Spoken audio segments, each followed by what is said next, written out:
What we're going to do today is identify some unknowns. And what is an unknown? Well, let's say that you walk in a lab, and let's say they have a list of all the chemicals in the lab, and you have 5 you can't find the matches for until you look on the very back shelf. There's 5 chemical bottles on the very back shelf, but all of their labels, they're like really old. Someone should have cleaned the lab up. They'd forgotten about them. The labels have all fallen off. And so you're looking at these containers, and they're all white little powders, and you're trying to figure out, well, these got to be this list of 5 things, but I don't know which one is which, so I don't know how to categorize it. So you might be thinking, oh, just stick it in some fancy equipment, you can figure it out.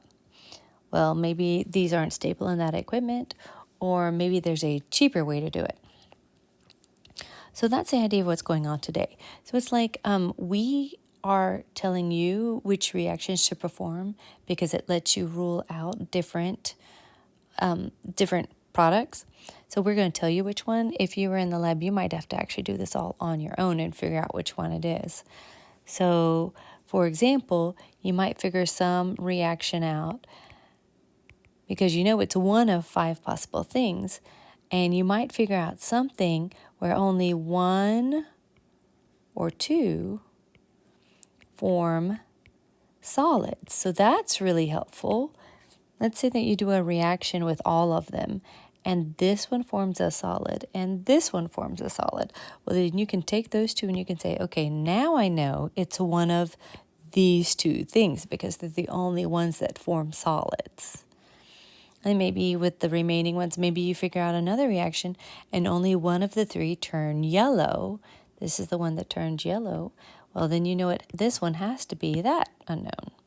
And then maybe between these 2, you figure out a 3rd reaction that bubbles.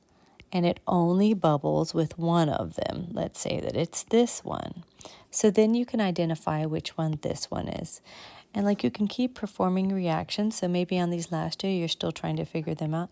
Maybe there's some other reaction you can do where something turns like a pink color and something doesn't turn a pink color.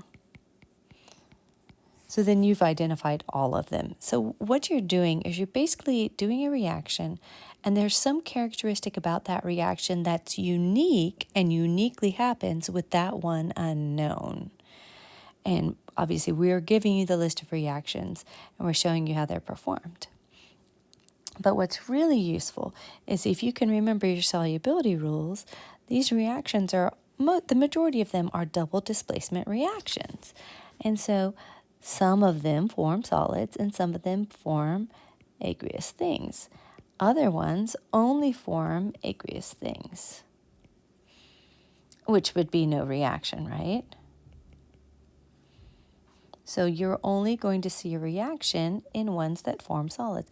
And you can use your own solubility chart, and you can check those products to make sure that they do form solids and that it makes sense for us to be telling you that, hey, this one is one that gives us a solid. So this is also a tie-in to the solubility rules and predicting whether or not reactions will happen.